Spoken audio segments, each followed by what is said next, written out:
तो फिल्म की शुरुआत में हमें एक विलेज गांव दिखाया जाता है जहां पर कुछ लोग एक डॉक्यूमेंट्री फिल्म बनाने के लिए आए थे। वो लोग प्रिंस शमन पर कहानी बनाना चाहते थे, तो इसीलिए वो इस गांव के शमन से मिलते हैं जिसका नाम निम होता है। निम बताती है कि हमारे गांव के लोग हर चीज की पूजा करते हैं, जैसे पहाड़, नदी, जानवर, जंगल, यहाँ तक कि घरों की भी। हम दो किस्म के गॉड्स को मानते हैं। एक तो अच्छे गॉड होते हैं जो लोगों का अच्छा करते हैं, जबकि दूसरी तरफ बुरे गॉड जो लोगों को नुकसान पहुंचाते हैं। निम बताती है कि हमारे गॉड बायन एक अच्छे गॉड हैं। वो सदियों से हमारी हिफाजत कर रहे हैं। वो हमारी फैमिली से किसी एक को हर दफा अपना मीडियम चुनते हैं। मीडियम यानी कि वो इंसान जिसके जरिए बायन लोगों की मदद करते हैं। उस इंसान के अंदर आकर गॉड ने मुझे चुना, अपना शमन मीडियम बना लिया। मैंने बहुत सी तकलीफों को बर्दाश्त किया और अब मैं लोगों को बचाने और उनकी तकलीफें दूर करने का काम करती हूँ। एक दिन निम की बड़ी बहन के हस्बैंड को हार्ट अटैक हो जाता है, जिस वजह से उसकी मौत हो गई थी। अपनी बहन की फैमिली के बारे में बताती है। उसकी फैमिली के लोग किसी न किसी वजह से मारे जाते हैं, यानी कि उन पर एक कर्ज, एक श्राप है और ये अब उसकी बहन को झेलना पड़ रहा है। निम अपनी बहन के घर पर जाती है।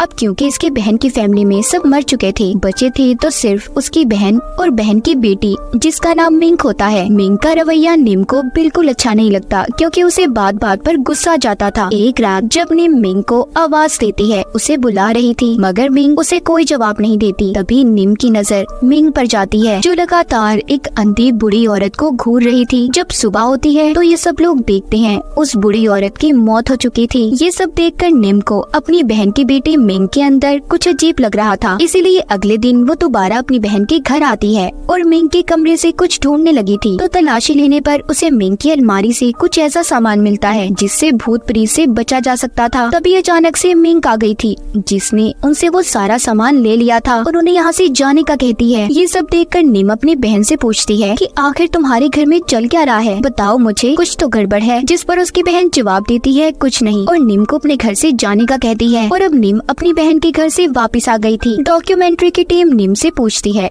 आखिर मिंक के कमरे में भूत प्रेत को भगाने का सामान क्यों था। निम कहती है इस बारे में मैं भी कुछ नहीं जानती। निम बताती है कि मुझसे पहले हमारे गॉड ने मेरी बड़ी बहन को अपने लिए चुना था, मगर वो शमन नहीं बनना चाहती थी, इसलिए वो यहाँ से भाग गई। अब हमें मिंक की मॉम दिखाई जाती है, जो मीट गोश्त बेचने का काम क्या करती थी। उनके पास जब डॉक्यूमेंट्री की टीम आती है और पूछती है कि जब आपको बायन गॉड ने अपना शमन बनाने के लिए चुना तो क्या हुआ, वो बताती है जिसके बाद मुझे हर वक्त सर में दर्द रहने लगा, मैं बहुत ज्यादा कमजोर हो गई थी। तब जब मैंने शमन बनने से इनकार कर दिया और वहाँ से भागकर क्रिश्चियनिटी को चुना, तब मैं बिल्कुल ठीक हो गई। अब डॉक्यूमेंट्री की टीम पूछती है अगर गॉड ने अगला मीडियम निम के बाद आपकी बेटी मिंक को चुना तो क्या करेंगे, जिस पर मिंक की मॉम को गुस्सा आ गया था और वो उस टीम को वहाँ से जाने का कहती है। अब हमें मिंक दिखाई जाती है, जिसकी बच्चों की तरह हरकतें बढ़ती जा रही थी। एक दिन तो वो बहुत ज्यादा शराब पीकर अपनी ऑफिस में आकर सो जाती है, जहाँ पर वो काम किया करती थी। जब सुबह होती है तो ऑफिस के लोग आकर उसे जगाते हैं, मगर उसकी हालत बहुत खराब थी, उसका बहुत खून निकलने लगा था। जब इस हालत में मिंक अपने घर जाती है तो उसकी मॉम भी ऐसी हालत देखकर परेशान हो गई थी। मिंक की मॉम अपने भाई से जब बात करती है और सब कुछ बताती है, तो उनका भाई कहता है मुझे लगता है मिंक के साथ ये सब कुछ इसलिए हो रहा है, हमारे गॉड उसे अपना अगला मीडियम चुनना चाहते हैं,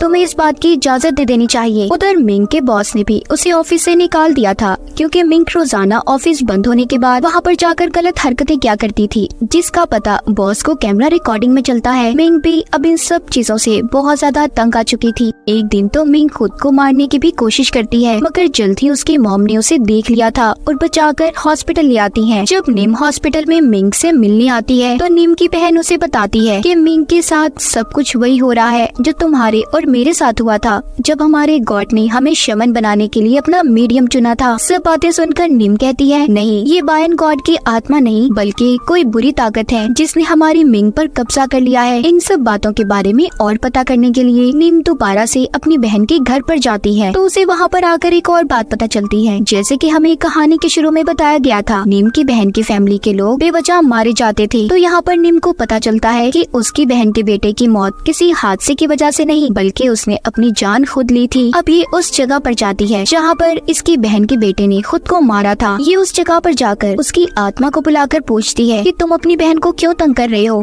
मगर वहाँ से उसे कोई जवाब नहीं मिलता। तभी निम वहाँ पर अब रिचुअल जादू करने लगती है। उधर दूसरी तरफ निम की बहन अपनी बेटे मिंग को एक प्रीस्ट के पास ले जाती है और पूजा करवाने लगती है। तभी वहाँ पर निम आ गई थी, जो सब चीजों को रोक कर कहती है, तुम जानती भी हो तुम क्या करने वाली थी। ये सब देखकर मिंग को गुस्सा आ गया था। वो वहाँ से भाग जाती है। वो भाग कर न जाने कहाँ चली गई थी। सब लोग उसे बहुत ढूंढते हैं मगर उसका कहीं पर पता नहीं चलता। जिसके बाद मिंग की मॉम अपने भाई को लेकर पुलिस स्टेशन उसकी रिपोर्ट लिखवाने जाती है। निम अपनी बहन से कहती है कि उसने बायन गॉड को ठुकराकर क्रिश्चियनिटी को अपने लिए चुना था, तो क्या पता हमारे गॉड तुमसे नाराज हो, तुम्हें उनसे माफी मांग लेनी चाहिए, जिससे सब कुछ ठीक हो सकता है। क्या पता तुम्हारी बेटी भी ठीक हो जाए। निम की बहन उसकी बात को मानकर गॉड से माफी मांग लेती है। अब निम दोबारा से मिंग के कमरे की तलाशी लेती है, जहाँ पर उसे बहुत सा गंदा सामान मिला था और इसी की वजह से मिंग का दिमाग गलत काली ताकतों ने कंट्रोल में किया था। अब इस सारे सामान को लेकर निम उसी जगह पर रिचुअल जादू करती है जहाँ पर उसकी बहन के बेटे ने अपनी जान दी थी। वहीं पर दूसरी तरफ मिंग की मॉम को पुलिस बताती है कि मिंग ने भागकर एक कैब गाड़ी बुक करवाई थी और खुद को एक सुनसान जंगल के रास्ते में छोड़ने का कहा। वो गाड़ी का ड्राइवर जब उसे छोड़कर जाने लगा तो उस जगह पर हर जगह मिंग ही दिखाई दे रही थी और ये सब कुछ उस गाड़ी के कैमरा में रिकॉर्ड था। एक रोज अब मिंग के भाई की आत्मा से निम की बात होती है, जो बताता है कि इन सब के पीछे उसका कोई हाथ नहीं है। साथ ही वो ये भी बताता है कि अभी इस वक्त उसकी बहन मिंग कहाँ पर होगी। जब निम बताए हुए पते पर जाती है तो वहाँ पर उसे जंगल के दरमियान एक सुनसान घर दिखाई देता है। जब उस घर के अंदर जाती है तो वहाँ पर मिंग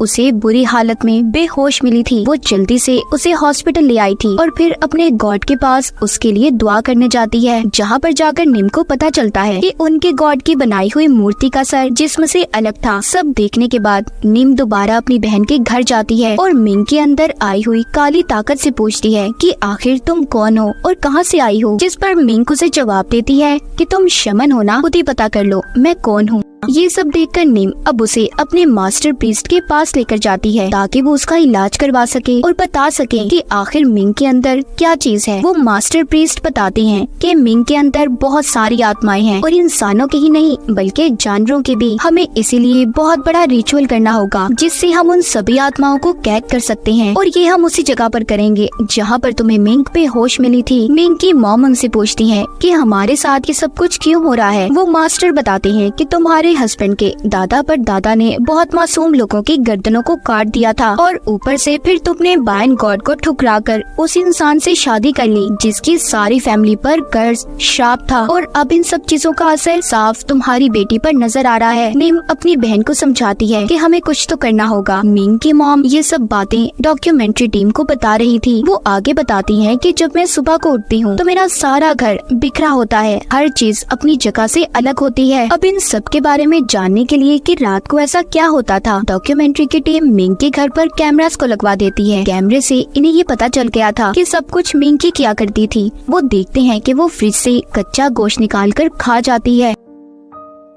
एक रात तो मिंग अपनी मॉम के भाई के बच्चे को उठाकर खेतों में ले गई थी, मगर जल्दी उन्हें वो बच्चा तो नीचे गिरा हुआ मिल गया था। तभी अचानक से मिंग आकर अपनी मॉम के भाई पर चाकू से हमला कर देती है। तभी यहाँ पर कैमरामैन और उसकी मॉम आकर अपने भाई को बचा लेती हैं। इस तरह कई दिन गुजर जाते हैं। निम भी अब अपनी बहन से मिलने नहीं आई थी। जब निम की बहन उसके घर जाकर देखती है तो वो निम को बिस्तर पर मरा हुआ देखती है, जिसके बाद निम का फ्यूनरल किया जाता है। निम की बहन मास्टर प्रीस्ट से पूछती है कि अचानक से ऐसे निम की मौत कैसे हो गई, मगर मास्टर प्रीस्ट कहते हैं कि इस बारे में तो मैं कुछ भी नहीं जानता। निम की मौत का राज किसी को भी नहीं पता चलता। तब मास्टर प्रीस्ट कहते हैं कि हमने जो रिचुअल जादू करने का दिन मुकर्रर किया था उसी दिन हमें ये रिचुअल करना होगा। अब रिचुअल उसी सुनसान घर में शुरू किया जाता है। इन्होंने सारी आत्माओं को एक मटके में जमा कर जलाना था और मिंग को इन्होंने तब तक उसके घर में ही कैद करना होगा जब तक रिचुअल खत्म ना हो जाए। ये उसके कमरे के दरवाजे पर कुछ लिखकर चिपका देते हैं जिससे वो दरवाजा न खोल पाए और बाकी के लोगों को भी दरवाजे को खोलने से मना करते हैं, चाहे मिंग किसी भी हालत में क्यों ना हो। दूसरी तरफ रिचुअल किया जा रहा था। मिंग की मॉम के अंदर सभी आत्माओं को बुलाकर एक मटके में कैद कर लिया जाता है, जबकि उधर घर में मिंग के कमरे से किसी बच्चे के रोने की आवाज आ रही थी। कैमरामैन उसकी मॉम के भाई की वाइफ को बहुत समझाता है कि अंदर तुम्हारा बच्चा नहीं है, वो बाहर है, महफूज है, पर एक बात भी नहीं सुनती और दरवाजे को खोल देती है। तभी मिंक ने आकर उस पर हमला कर दिया था, वो उसे मार देती है। इसका मतलब ये सिर्फ उन आत्माओं की चाल थी जो मिंक के अंदर होती हैं। अब वो बाहर आ चुकी थी।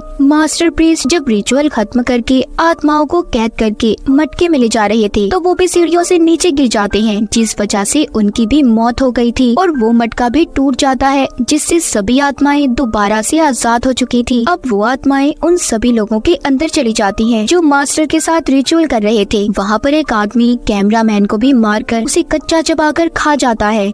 दूसरी तरफ दिखाया जाता है मिंक भी अब आजाद हो चुकी थी। उसके अंदर की खतरनाक आत्माएं उसकी मॉम के भाई के बच्चे को जिंदा खा जाती हैं और फिर मिंक ने उस कैमरामैन को भी मार दिया था जो उसके घर में था। उधर रिचुअल की जगह पर मिंक की मॉम भी जोर जोर से हंसने लगी थी और अपने भाई से कहती है कि मुझे बायन गॉड का इशारा मिला है, मैं सब कुछ ठीक कर लूंगी। वो बहुत सी अगरबत्तियों को उल्टा लगाकर कुछ पढ़ने लगती है, जिससे वहाँ पर सभी लोग पागल हो गए थे और एक दूसरे को मारने लगते हैं। तब यहाँ पर मिंक भी आ गई थी। उसकी मॉम अपनी बेटी के सर पर हाथ रख के पूछती है कि बताओ तुम लोग कौन हो और मेरी बेटी के पीछे क्यों पड़े हो। तभी मिंक के अंदर से आवाज आती है कि कोई भी नहीं बचेगा। उसने अपनी मॉम को भी तेल डालकर जिंदा जला दिया था। अब बस आखिर में इस डॉक्यूमेंट्री को रिकॉर्ड करने वाला कैमरामैन बचा था, उसे भी मिंक मार देती है, जिस वजह से उसका कैमरा नीचे गिर गया था। उसके कैमरा में आखिरी रिकॉर्ड वीडियो के मुताबिक हमें दिखाया जाता है कि निम जब बायन की पूजा कर रही थी तो अचानक से